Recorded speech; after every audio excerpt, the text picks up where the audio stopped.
Eu coloquei a gravação da aula anterior sobre independência, né, que a gente viu da última vez na internet hoje de manhã. Então, hoje a gente vai continuar com mais uma aula ainda em redes bayesianas. E não vai ser a última, certo? A próxima vai continuar sendo ainda. Onde a gente vai falar hoje sobre inferência, no caso, inferência exata. Aí na próxima aula a gente vai falar um pouco sobre a inferência inexata através de amostragem. Mas hoje a gente vai falar de inferência exata. Então, ó, lembrando de coisas que a gente já viu, né? O que é uma rede bayesiana? É um modelo gráfico, né, que se apresenta como um grafo acíclico direcionado com um nó para cada variável aleatória do modelo. E cada um desses nós tem uma tabela de probabilidade condicional associada que representa, né, esse... Deixa eu ajeitar aqui rapidinho.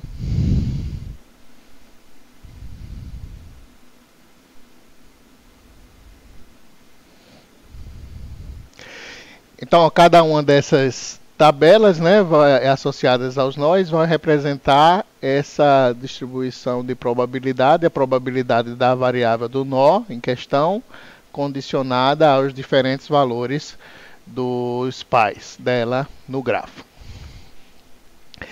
E isso, a rede bayesiana vai codificar implicitamente as distribuições conjuntas como o produto dessas distribuições locais que a gente tem em cada nó. Para obter a probabilidade de uma atribuição completa, vai bastar a gente fazer o produtório dos valores, do valor correspondente de todas essas tabelas, que a gente pode expressar por esse produtório aí, né, da variável 1 até n, a probabilidade de xi dado os pais de xi, segundo a instanciação x1, x2, xn, que a gente está querendo saber a probabilidade.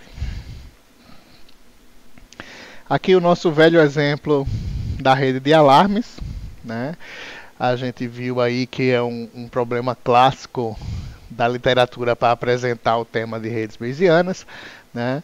E a gente tem essa redezinha onde você tem um alarme que toca, o alarme pode tocar porque houve um arrombamento ou porque houve um terremoto, com diferentes probabilidades. Essas duas coisas, arrombamento e terremoto, são independentes incondicionalmente, essas duas variáveis, mas elas influenciam o alarme, né? E uma vez que o alarme toca, ou não, né, pode ser que seu vizinho João ligue ou sua vizinha Maria ligue, ou os dois liguem, ou nenhum dos dois ligue, né? E a gente está assumindo essa estrutura aí da rede bayesiana.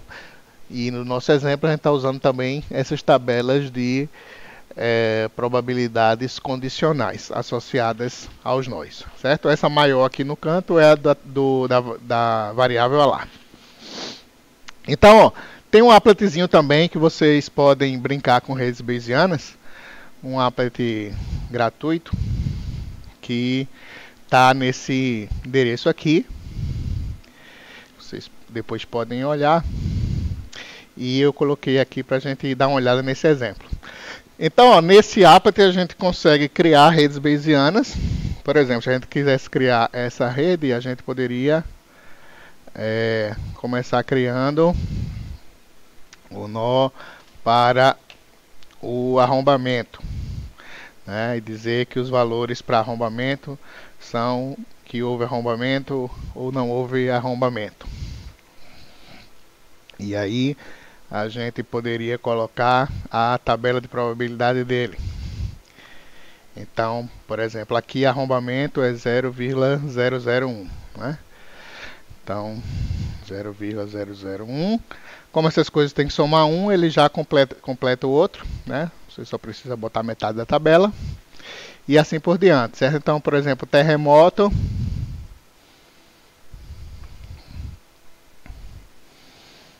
T, né? pode ter tido terremoto ou não ter tido terremoto. Também é uma variável independente, logo a tabela dela vai ser simplesmente isso aqui, né?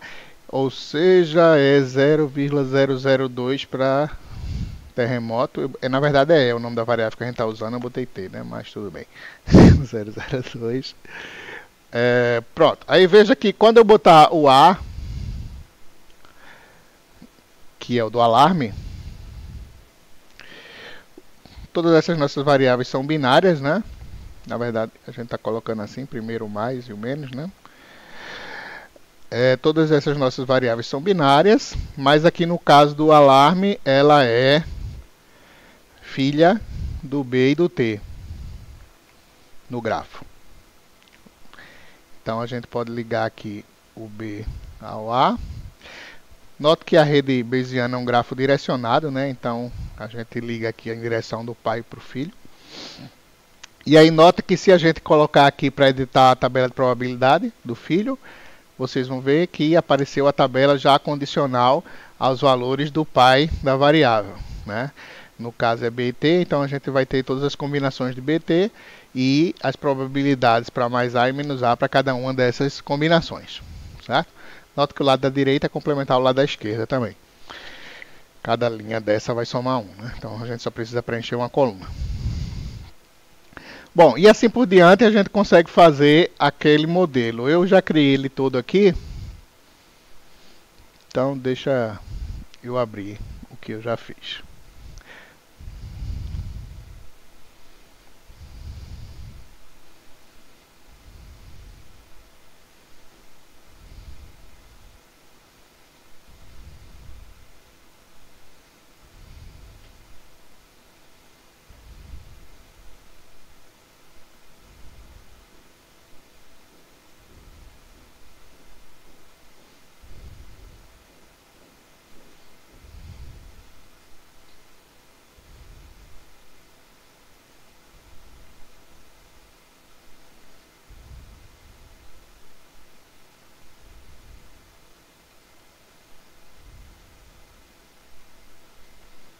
Aqui.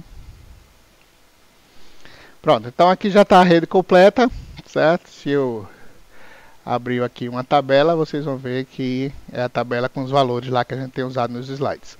Aí veja que com isso a gente consegue fazer as perguntinhas, né? A rede. E note que a gente consegue, então o que a gente vai ver hoje, né, é que a gente consegue com uma rede dessa responder uma série de perguntas, né? Na verdade, qualquer pergunta que pode ser respondida pela tabela completa conjunta de probabilidades pode ser respondida por essa rede, né? É claro, assumindo as independências que a rede assume, né?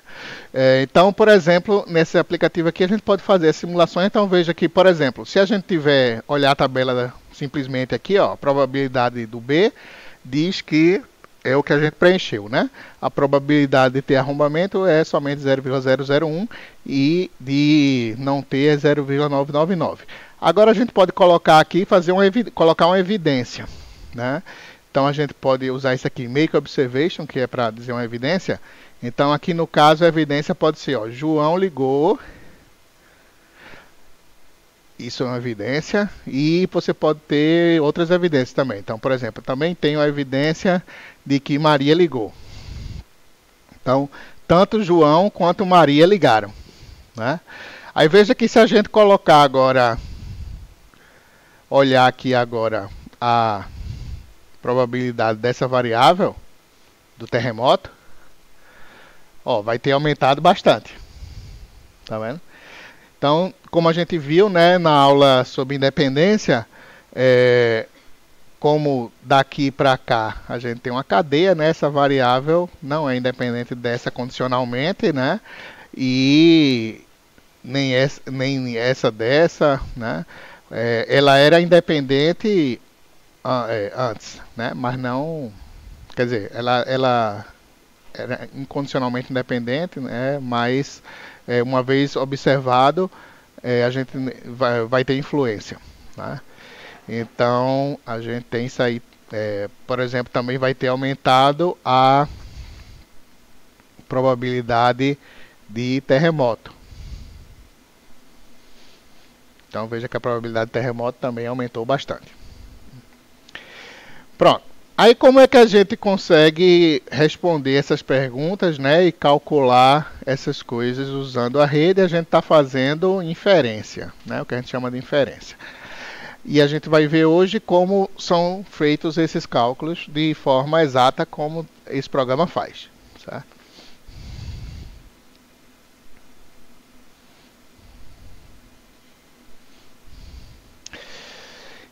Aqui é só lembrando de outra coisa que a gente viu mais básica, né? Se a gente quiser a probabilidade de instanciação completa, é só multiplicar os valores correspondentes de todas as tabelas, tá? Que seriam esses valores aí em cinza, que dariam esses valores.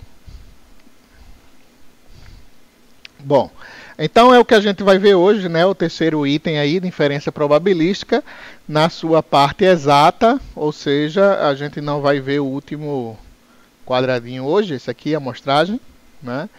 A gente vai ver esses itens sobre inferência probabilística usando o modelo de redes bayesianas. Então, ó, essa história de inferência nada mais é do que computar alguma quantidade útil para a gente a partir de uma distribuição de probabilidades conjuntas, certo? Então, no último exemplo ali que eu fiz no aplicativo, o que foi computado quando eu cliquei aqui, por exemplo, ó, isso aqui foi computado qual é a tabela de probabilidade para a variável B, dado que eu observei J mais e M mais, certo? Então a probabilidade condicional aqui, a distribuição de probabilidade condicional do B, dado que a gente tem essa evidência, né? Então a gente vai ver formas de computar coisas como isso hoje.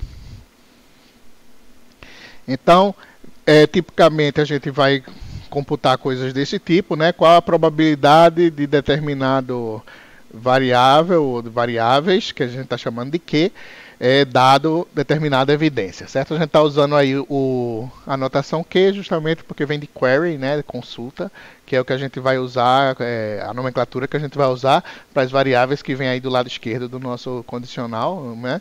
E do lado direito a gente está usando o E justamente porque é o que a gente chama de evidência, né, que são as variáveis observadas.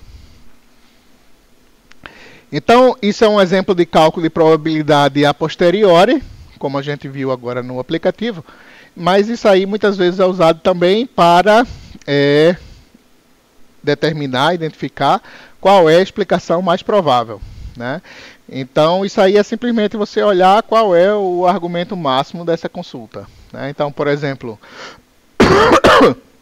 note que naquele caso ali, mesmo tendo aumentado as probabilidades, ainda seria mais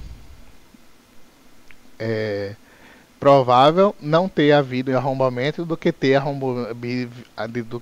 havido arrombamento, tá?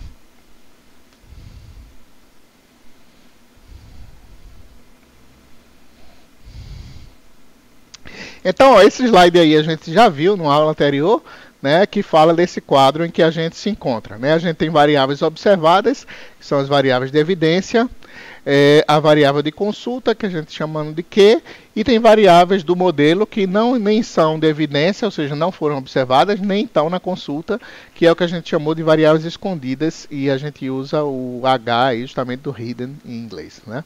E essas três coisas juntas nos dão todas as variáveis do modelo, ou seja, toda variável ou vai ser de evidência, ou vai ser de consulta, ou vai ser escondida, né?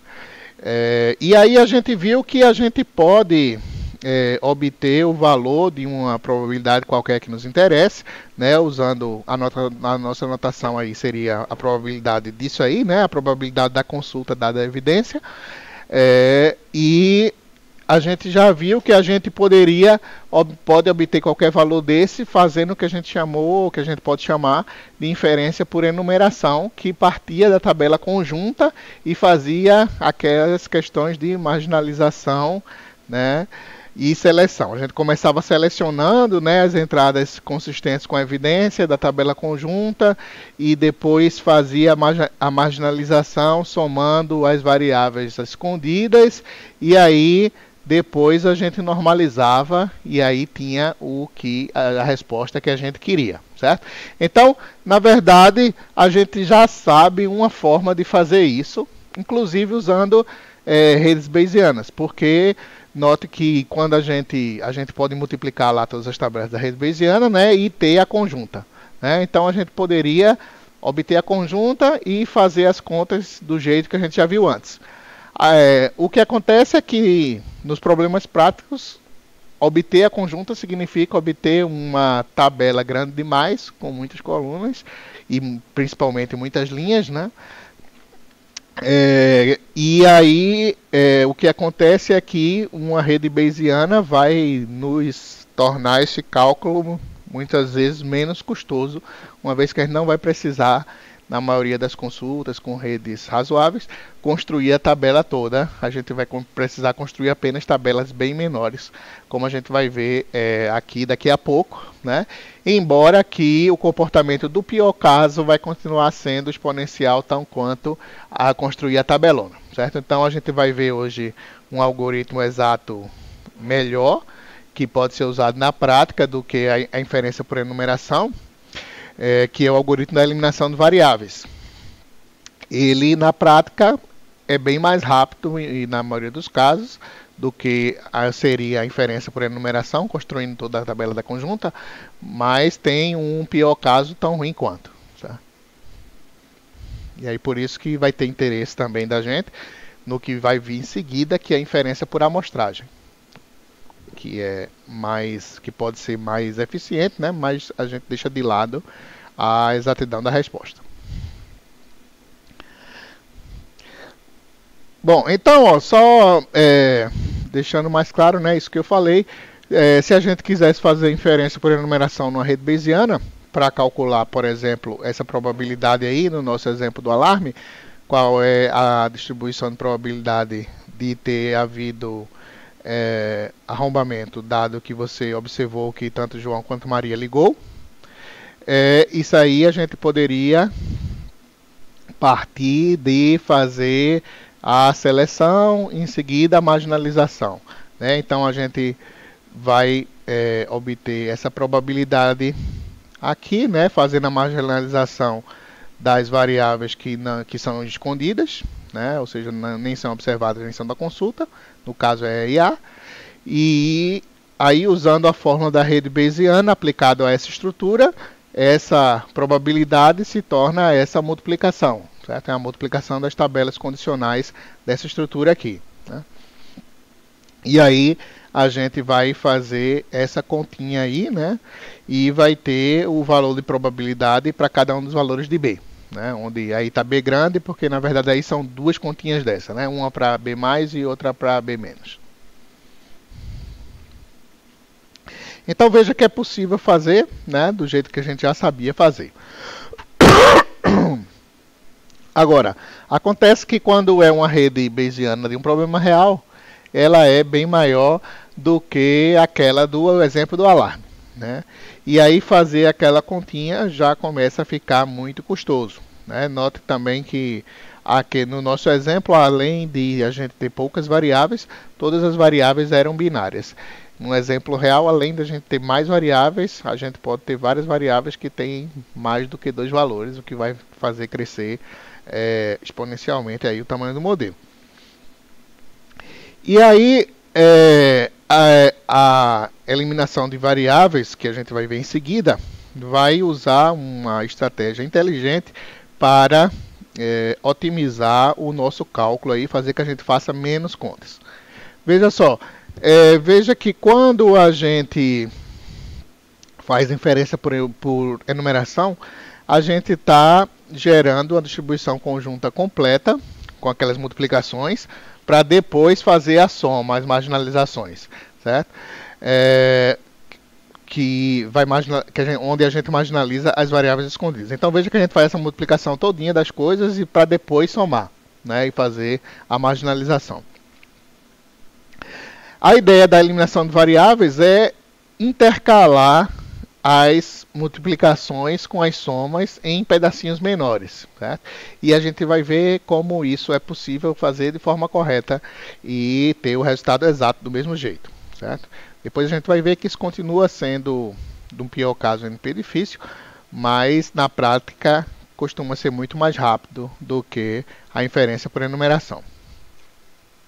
Agora, antes de mostrar o algoritmo, né, a gente vai introduzir uma nova notação que a gente vai falar, usar ela para falar sobre o algoritmo de eliminação de variáveis, que é a notação de fatores, né? Então, o que é que são fatores? A gente vai ver aqui vários bichos diferentes que podem aparecer durante a execução do algoritmo de eliminação de variáveis, que todos eles são fatores. Então, ó, o primeiro tipo de fator que a gente pode ter é uma distribuição conjunta, do tipo aí probabilidade de XY.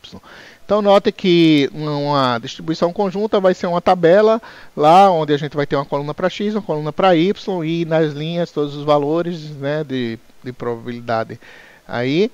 E a soma total dessas coisas deve dar 1.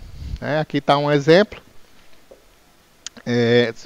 A distribuição conjunta de duas variáveis, uma para tempo, para temperatura que diga, e outra para o tempo. E aí a gente tem que a temperatura pode ser quente ou fria, o tempo pode ser sol ou chuva, e aí a gente tem a distribuição de probabilidade para todas as combinações, e aí essa soma total aqui dá 1, né? É isso que está sendo dito aí. Outra coisa que a gente pode ter é uma seleção de uma conjunta, onde a gente tem um valor fixo para alguma variável, um ou mais, né? Então, por exemplo, aí nesse exemplo a gente poderia fixar essa distribuição conjunta para o caso da temperatura ser fria, né? Então, a gente aqui estaria fazendo uma seleção nessa tabela, mantendo apenas as linhas em que a temperatura é fria. Note que nesse caso a soma das probabilidades vai ser igual à probabilidade dessa variável que você fixou, né? Então, aqui, por exemplo, dá 0,5, porque a probabilidade de cold é 0,5, porque a soma aqui dá 0,5. Tá? Veja que a dimensão da tabela, ou quão grande ela vai ser quantas variáveis mesmo, vai ser proporcional assim, ao número de variáveis não fixas, né? Isso que vai fazer crescer a tabela. Outro tipo de fator que a gente pode ter é um fator desse tipo, quando a gente tem um condicional, né, um P de uma variável y grande, dado uma evidência, um x fixo, certo? Então, veja que nesse caso aí, a gente tem a soma igual a 1, né, uma vez que é a probabilidade condicional a uma observação. Por exemplo, nesse exemplo, probabilidade dos diferentes tipos de tempo, dado que a temperatura está fixada em frio, cold, né? Então a soma aqui vai continuar dando 1. Fixando isso aqui em cold, você tem 40% de chance de ser sun e 60% de ser rain. Outro tipo de fator que você pode ter é uma família de condicionais. Aqui dos dois lados você tem variáveis, né, não fixas. Então você vai ter as combinações todas aí. E a soma total das linhas vai dar justamente a cardinalidade do número de elementos do condicionante aqui, o y. Né?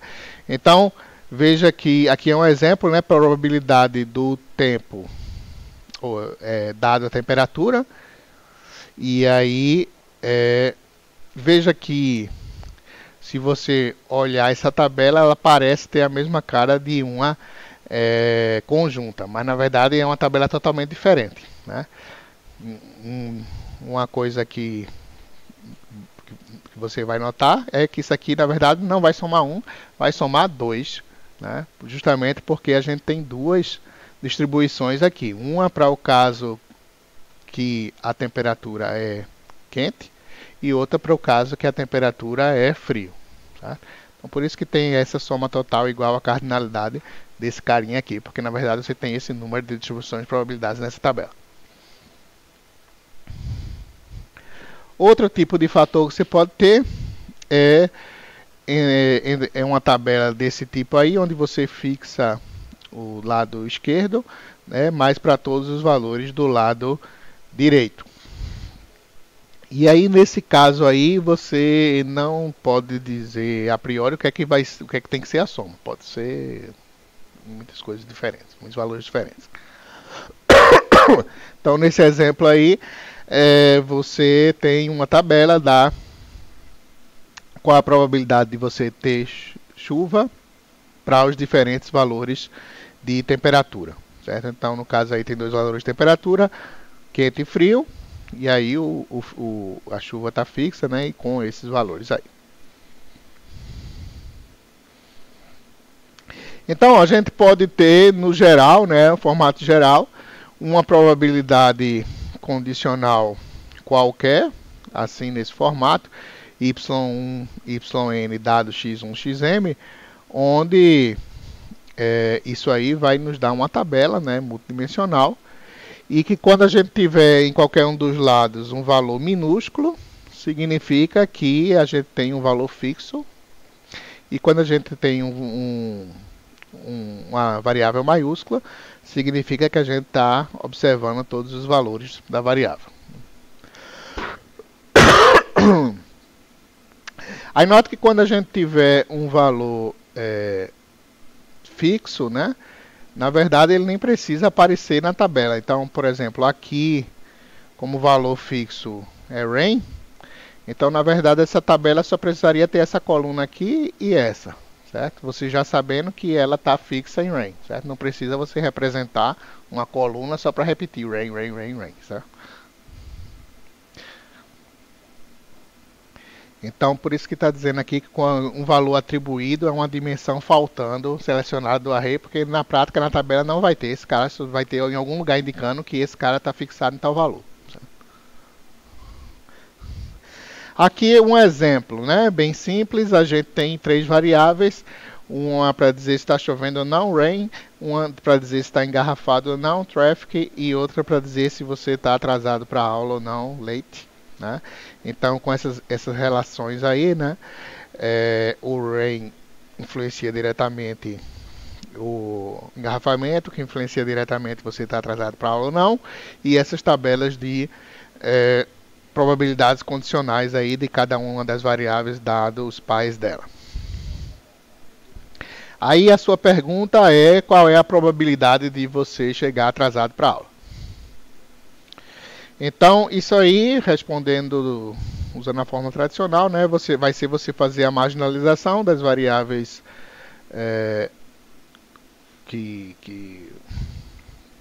do modelo, né, veja que, no caso aí, não tem nenhuma evidência, então o E lá vai ser o vazio, né, o Q vai ser o L, e as variáveis escondidas vão ser RT, certo? Então você faz a marginalização de todas as variáveis escondidas, então por isso está fazendo a soma aí de RT, né, dessas coisas. Então você vai procurar essa soma, que usando a fórmula da estrutura da rede vai ser a multiplicação dessas tabelas, e aí você consegue calcular, né? Agora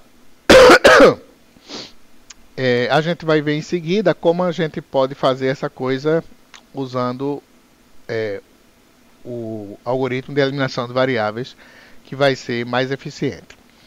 Bom, então na descrição do algoritmo de eliminação de variáveis a gente vai usar aquele termo que a gente acabou de escrever, os fatores, né? E o algoritmo parte como fatores iniciais as tabelas locais da rede. Certo? Aquelas tabelas que a gente está cansado de ver aí, que é uma por nó, uma por variável. Então, a gente tem nesse exemplo essas três tabelas aí, né? Uma para a variável R, que não tem pai, a T dado R e a L dado T. Aí qual é o primeiro passo? É selecionar todos os valores conhecidos, ou seja, selecionar a evidência. Naquela nossa pergunta do slide anterior, a gente não tinha nenhuma evidência, então não teria nada a ser selecionado. Mas se, por exemplo, nossa pergunta fosse qual é a probabilidade com uma evidência adicional de alguma coisa, né?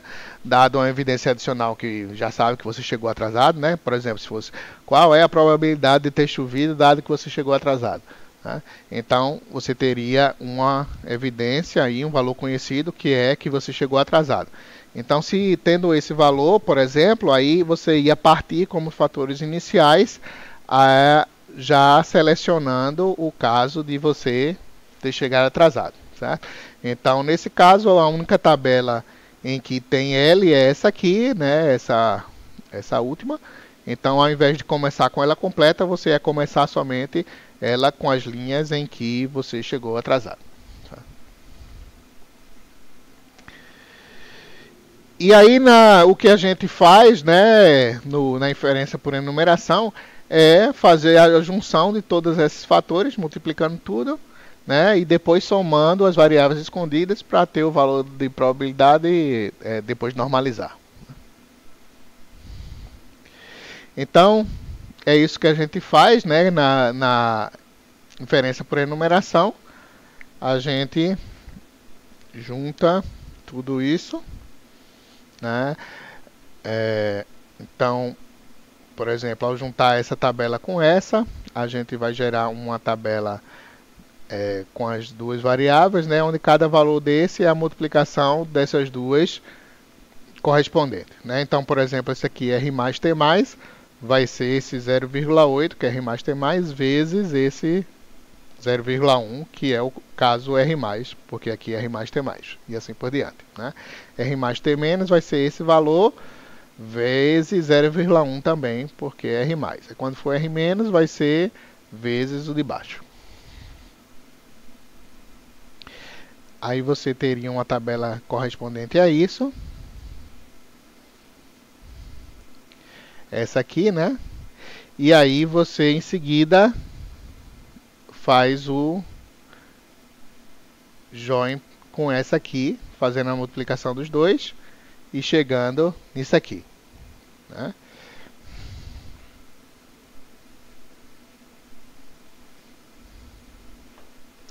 Aí, por fim, você faz a marginalização, né? Ou seja, você vai somar as variáveis escondidas.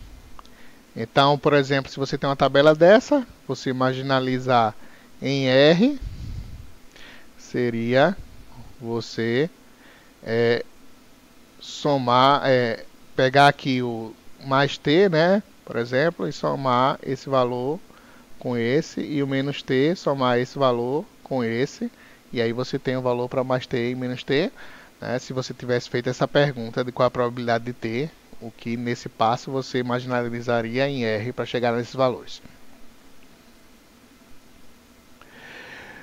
Note que você pode marginalizar em sequência, né? Então aqui, por exemplo, você tem uma conjunta, e aí você marginalizando em R, você vai pegar cada um desses valores e somar. Então, por exemplo, aqui mais T mais L aparece aqui e aparece aqui, mais T mais L.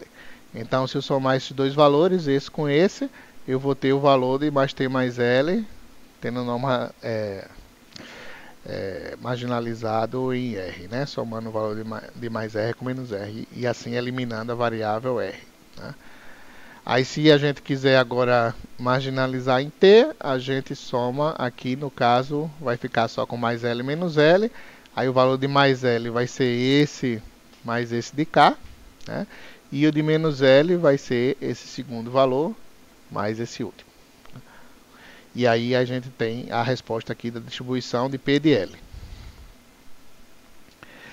Aí veja que o que a gente, nesse exemplozinho aqui que a gente fez, na verdade, foi um exemplo de inferência por enumeração usando rede bayesiana. Ou seja, a gente fez primeiro a junção até chegar nessa tabela grande, né? Fez a junção das 3 tabelas, a primeira com a segunda e o resultado dela com a terceira, chegando nessa tabelona, e depois saiu marginalizando a partir dessa tabelona para chegar no P de L, que seria a nossa pergunta, né? Qual a probabilidade de chegar atrasado e a probabilidade de não chegar atrasado.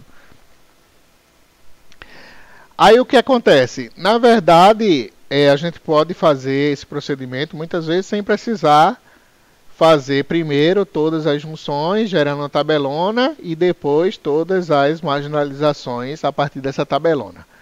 A gente pode fazer, e é o que faz o algoritmo de eliminação de variáveis, intercalar as junções com as marginalizações, evitando a geração de tabelonas quando possível. Então, por que isso é possível? Muitas vezes.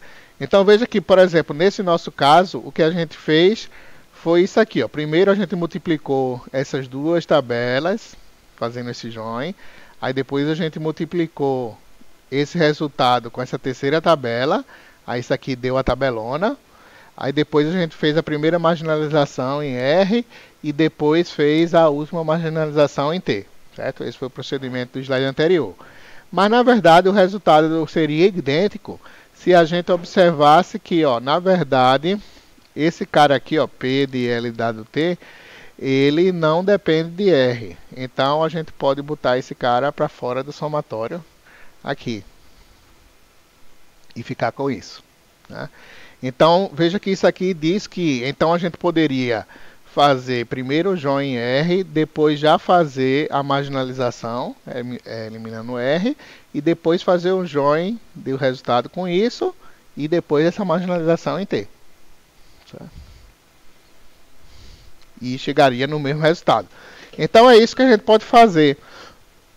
Então nesse exemplo aí, de novo, fazendo assim, né? Então veja, ó, que primeiro a gente vai fazer o join do R com P de T dado R. Então, é esses dois, né? A gente faz um join desses dois e obtém isso. Aí agora, a gente já pode fazer a marginalização de R, certo? Então, ó, aqui, a gente já pode fazer a marginalização de R. Agora, então, é isso aqui, ó. Daqui para cá, a gente fez a marginalização, ou seja, ficou só com mais T menos T. O valor de mais T vai ser esse mais esse, e o valor de menos T vai ser esse mais esse. Certo? Gerando essa tabelinha. Pronto. Aí agora a gente tem essas duas tabelinhas menores, fazendo esse passo, né? Aí agora a gente faz o join e elimina. Então a gente estava aí, faz o join, chega nessa outra tabelinha, e agora elimina o T, fazendo a marginalização, chegando aí, que é a mesma coisa que a gente tinha antes, certo? Então aí que veja que no decorrer do processo, né, a gente nunca gerou uma tabela tão grande quanto essa aqui, certo? Então, embora no nosso exemplo, como é muito pequeno, a diferença entre as tabelas não é tão grande, mas na prática, com a rede grande, a diferença pode ser bastante significativa.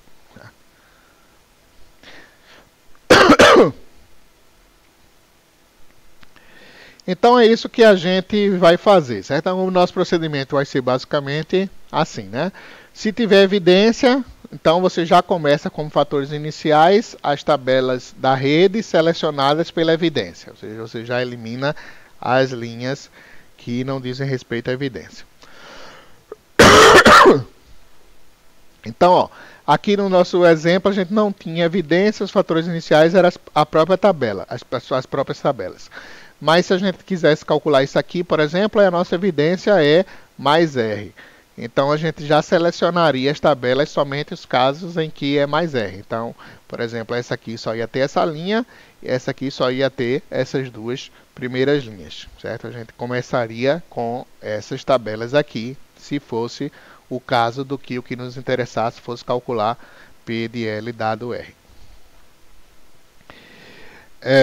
E aí, durante o procedimento, a gente vai eliminando todas as variáveis que não são nem consulta nem evidência. Aí o resultado que a gente vai ter no final vai ser uma conjunta do que sobrou, né? Que vai ser conjunta, que vai ser consulta e evidência. Então, no final a gente chegaria com algo como assim, por exemplo, mas a gente precisaria então normalizar para ter a nossa resposta final, certo? Então, essa tabela normalizada daria isso aí. E pronto, termino, certo? Então, esse é o esquema geral da eliminação de variáveis, né? Você tem uma consulta no formato geral, variáveis Q, dado observação dessas variáveis de evidência. Seus fatores iniciais são as tabelas condicionais locais, agora selecionadas com evidência, né? E aí você fica nesse loop aí desse enquanto, né? Enquanto ainda houver variáveis escondidas, ou seja, que precisam ser eliminadas, aí você vai pegar uma variável dessa escondida e aí fazer a junção de todos os fatores que mencionarem ela e depois eliminar ela, certo? Note que como você faz a junção de todos os fatores que mencionam ela, aí você pode depois eliminar, já que os demais não mencionam ela, certo? Pronto, aí você fica nisso, né? Tá nesse loop. Aí até quando não há mais variáveis escondidas a ser eliminadas, então você só tem esses dois tipos de variável, né? Aí agora você pode fazer a junção do que faltar, do que sobrar e normalizar. Aqui está um exemplo do alarme.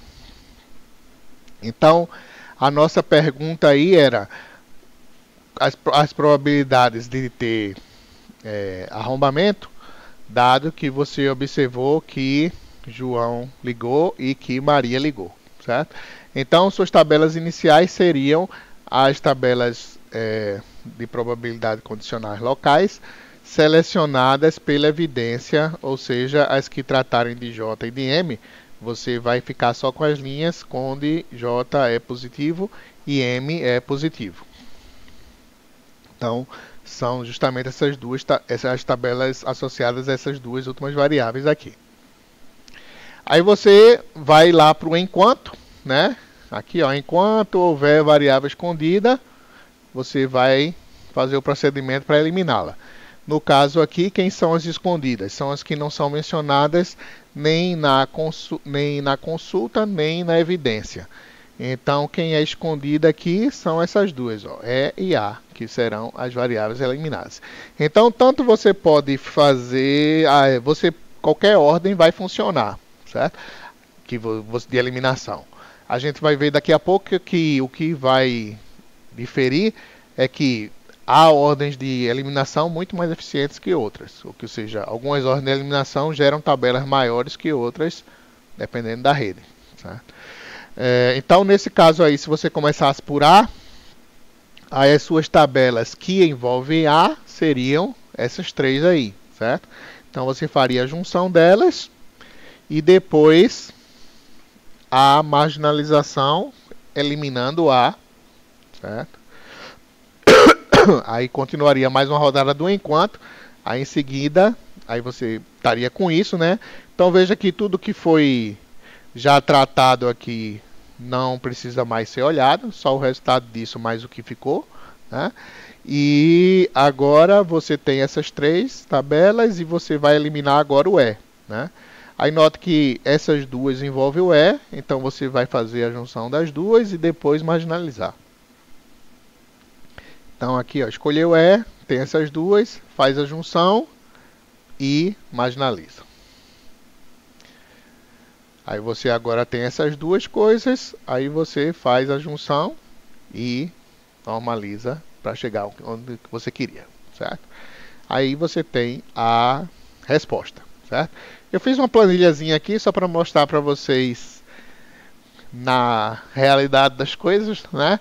Como é que fica. Então tá aqui a tabela, as tabelas iniciais, né? As mesmas lá do slide. A do A é essa daqui de baixo. Aí aqui está o procedimento para aquela consulta, probabilidade de J ou de B dado J observado e M observado. Então a gente tem para eliminar as variáveis A e E. Aí aqui está a opção de primeiro eliminar A. Então essas são as tabelas que fazem uso de A, né? Estando selecionada já a evidência. Então aqui a gente só tem as linhas de mais J e aqui as linhas de mais M dessa tabela. Então você faz um join delas três, gerando essa tabela aqui. Note que cada valor aqui vai ser a multiplicação dos valores correspondentes de todas essas tabelas, né? Então ó, veja que essa aqui mais B mais A mais B mais E vai ser essa aqui, porque é o mais A, essa aqui que é o mais A mais B mais E, e essa linha aqui que é o mais A dela, certo? Então multiplica essas três coisas,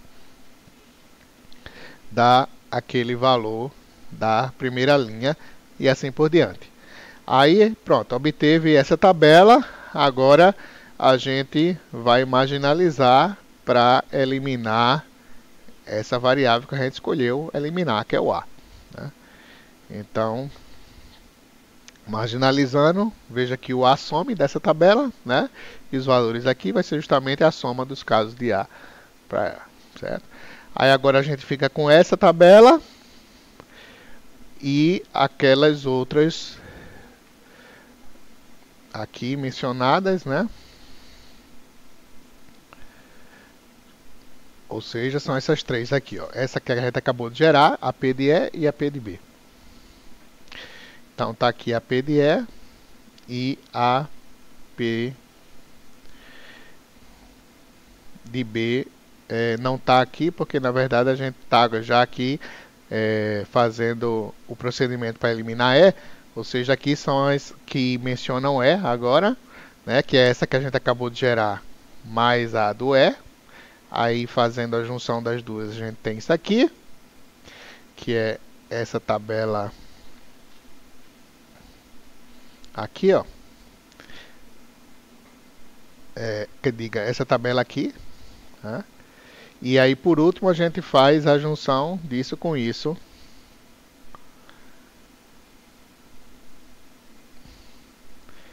Chegando nessa coisa aqui. E aí normalizando para chegar nos valores observados, certo? Ou nos valores que a gente queria. Então veja que isso aqui são as probabilidades de ter terremoto ou não ter terremoto, dado que a gente observou que João ligou e Maria ligou, certo? Se você olhar lá no aplicativo que a gente olhou no começo, é justamente aquela consulta que a gente fez. O João ligou, Maria ligou. Se a gente olhar as probabilidades aqui, a gente vai ter justamente 0,28 para positivo e 0,71 alguma coisa para negativo, que são esses valores aqui, certo? Aí veja que, como eu tinha falado, qualquer ordem de eliminação vai funcionar, o que vai mudar é qual vão ser as tabelas geradas no meio do caminho. E aí aqui também tem nessa planilha o exemplo, se você tivesse feito a ordem de eliminação A ao invés de fazer a ordem AE, certo? Então aqui vocês podem olhar depois também o que é que dá. E, como esperado, a resposta final é a mesma, certo? Note que uma coisa interessante aqui é que a gente pode se perguntar como é que a gente faz como é que a gente pode ver qual é a tabela gerada quando a gente faz a junção, né? Então aqui a junção dessas três coisas dá uma tabela de probabilidade que representa essa probabilidade, né? Aí, como é que você pode saber que é essa probabilidade que ela representa? Aí, uma forma de você fazer prática é você, dessas que foram juntadas, né, que você fez a junção, vai continuar do lado direito da barra, ou seja, vai continuar sendo condicionante, tudo que é exclusivamente condicionante nessa. Então, por exemplo, aqui é condicionante B, E, né, A e A nessa. Sendo que A aparece do lado esquerdo aqui. Certo? Então, nessa tabela, ele vai aparecer do lado esquerdo. Do lado direito só vai aparecer B e E, porque ele sempre aparece do lado direito nessa. Certo? E o resto aparece do lado esquerdo nessa tabela. Então, a gente pode identificar assim facilmente. Bom, se a gente olhasse o que foi que a gente fez em termos de equação, seria isso aqui, né? Isso aqui é o exemplo AE, né? Então, por isso que aqui está aparecendo dentro o somatório de A e fora o somatório de E, né? E a gente colocou para fora do somatório aqui essas coisas que não dependiam de A, né? Aí fez essa junção e marginalização. Aí depois juntou com esse pedaço e fez a marginalização do E e por último normalizou, certo? Aí quando a gente faz aqui a junção e a marginalização, aí essa tabela aqui é justamente um fator, né, que a gente está chamando aqui de F1. Ao a gente fazer a junção disso com isso e fazer a marginalização, aí a gente gera uma tabela que representa outro fator que a gente está chamando de F2 aqui.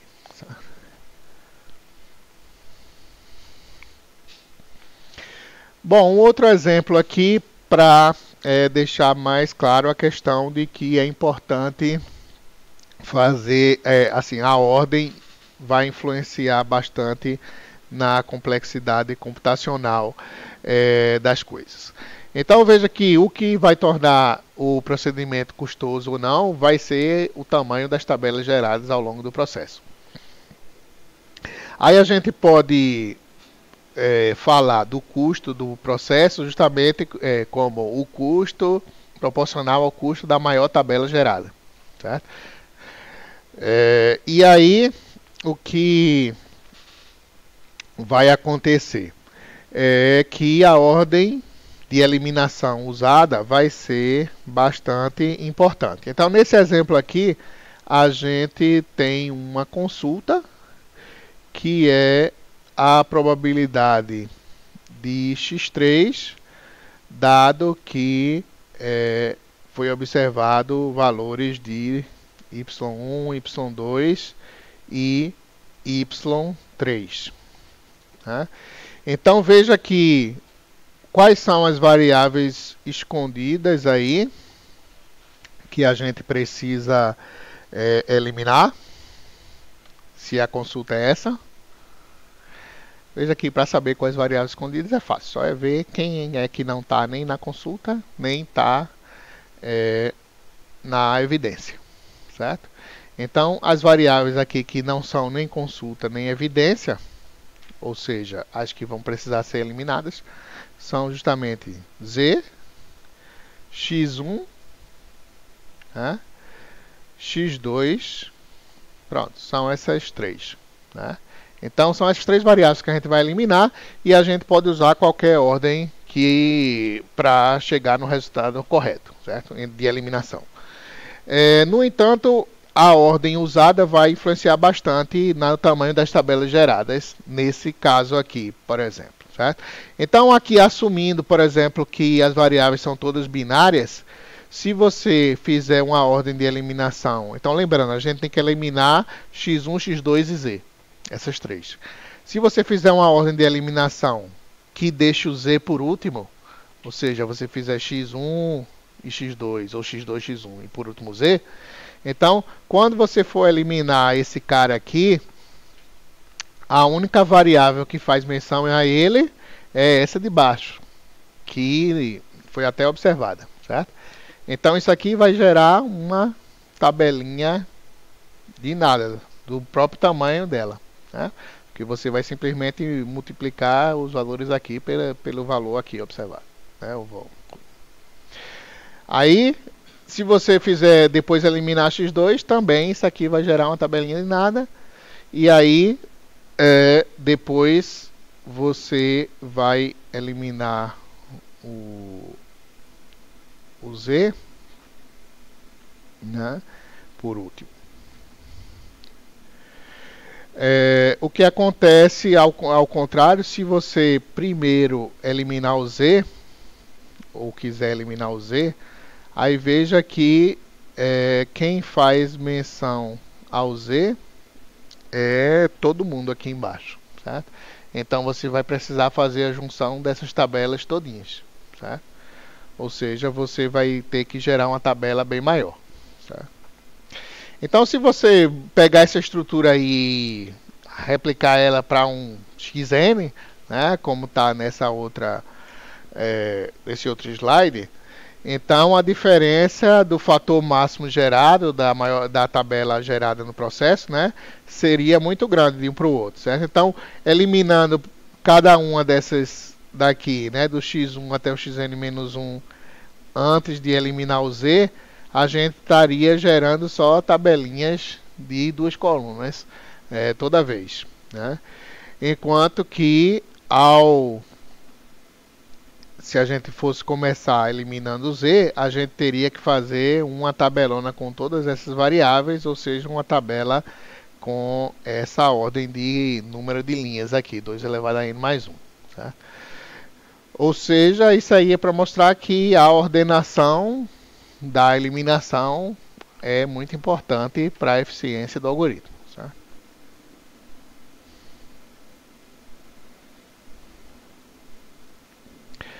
Então, como a gente tinha mencionado, a gente fala da complexidade computacional em tempo e espaço desse algoritmo em função do tamanho do maior fator gerado.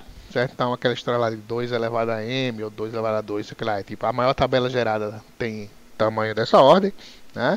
E a gente viu que a ordem da eliminação pode afetar bastante o tamanho desse maior fator.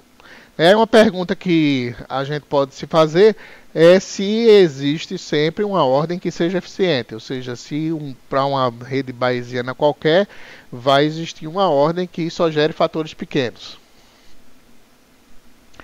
E a resposta vai ser, infelizmente, não, certo? Então, no caso, a gente não pode garantir que para uma rede qualquer vai ter uma ordem eficiente. E aí a gente pode ver isso, por exemplo, usando essa estratégia aí, que é a seguinte. Aí está mostrando a codificação de um problema do tipo 3SAT, ou seja, satisfazibilidade de uma fórmula da lógica numa fórmula aí de normal conjuntiva, onde cada uma dos fatorizinhos aí só tem 3 variáveis, certo? Então, grosso modo, isso é o problema de 3SAT, e você quer saber se existe uma instanciação das variáveis.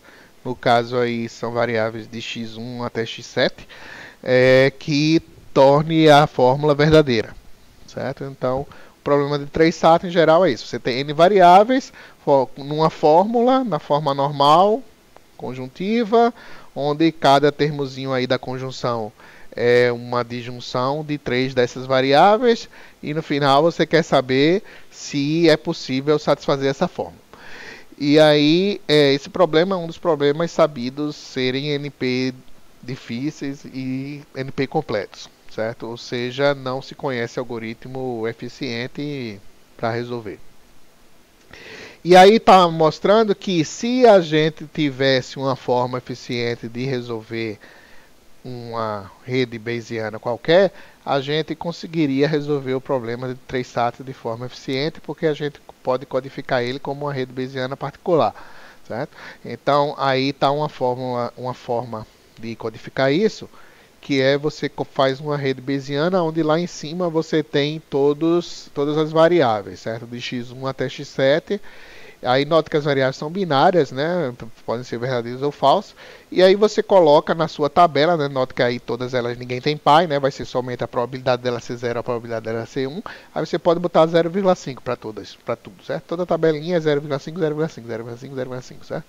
E aí os níveis de baixo são aqui dependentes do formato da fórmula, certo? Então, por exemplo, esse nível aqui de baixo, que vai de y1 até y8, cada um deles representa um termozinho da conjunção. Então, por exemplo, y1, o pai dele é x1, x2, x3, certo? Então tem três setinhas aqui apontando para ele. O y2, o pai dele é o x1, x3, x4. Então tem essas setinhas de x1, de x3 e de x4 apontando para ele e assim por diante. Certo? Então cada um desses y representa um termozinho desse da conjunção. E aí assim por diante. Certo? Então com isso aqui, como é um i de um bocado de todas essas coisas, né? A gente está fazendo aqui da esquerda para a direita. Então aqui no nível abaixo é esse i desse com esse. Aí ele tem esses dois pais. Aí a gente está fazendo assim 2 a 2, né? Aí depois esse com esse o y é esse aqui, né? y3, cadê? y3, 4, né? E assim por diante. Aí depois você junta isso com isso, até a fórmula final, certo? Pronto, então você codificou essa fórmula assim. Aí o que é que acontece? Se você responde que a pergunta se a probabilidade de z, então nesses y a tabela de probabilidade é como no caso, como na fórmula lógica. Então, por exemplo, quando d for falso vai dar 0 e no caso de ser verdadeiro aí vai ser um valor. Tá? Aí o que acontece? Se você consegue responder a pergunta se a probabilidade de z não ser 0 é maior que 0, ou seja, é diferente de 0, isso é equivalente a fórmula ter uma instanciação válida. Tá? Ou seja, se você consegue responder eficientemente se a probabilidade é diferente de 0, então você conseguiria responder sobre a validade da fórmula. Certo? E ao resolver a rede bayesiana, você responde essa pergunta, porque você calcula a probabilidade do z ser 0 ou não ser 0. Tá? E aí, isso mostra que não dá, certo? Porque se desse, você tinha encontrado um algoritmo eficiente de resolver 3SAT. Tá?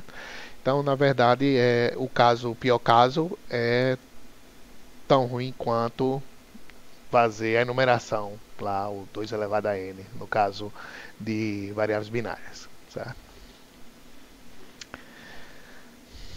Então, isso é a vida, né? Então, a inferência na rede bayesiana é NP difícil, né? Não dá pra gente fazer melhor no caso geral do que exponencial até então.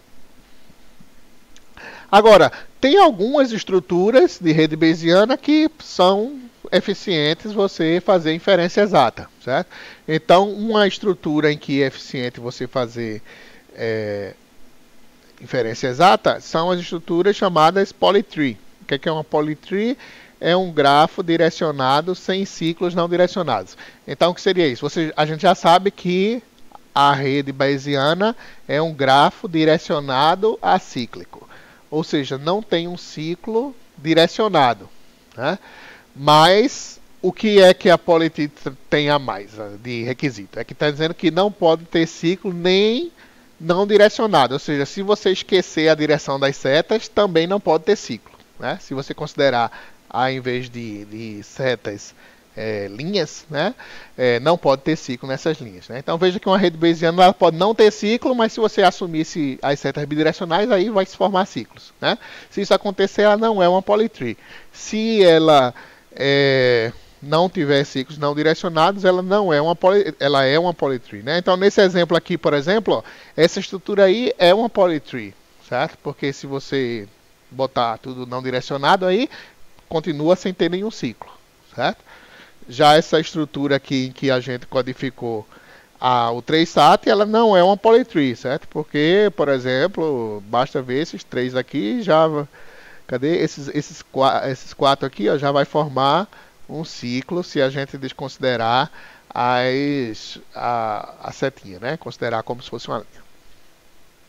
Então, no caso de polytree, a gente vai ter uma ordem que é eficiente, certo? Então, vocês podem aí brincar de pesquisar um pouco, se interessarem, né? Que trata de você resolver esse tipo de problema para encontrar uma ordem eficiente de inferência se for uma polytree, certo? Pronto, aí com isso a gente vai chegando ao final do que a gente se propôs a ver hoje, que é a parte de inferência exata em redes bayesianas usando eliminação de variáveis, certo? Na próxima aula a gente vai continuar ainda na parte de inferência, vendo inferência aproximada, né? E como já dá para perceber, a gente tem interesse nisso porque nem sempre é possível fazer a inferência exata, uma vez que o pior caso continua sendo exponencial. Então, se nossa rede for suficientemente complexa, né, não for uma polytree e for grande e tal, aí a gente dificilmente vai conseguir fazer eliminação de variáveis, certo?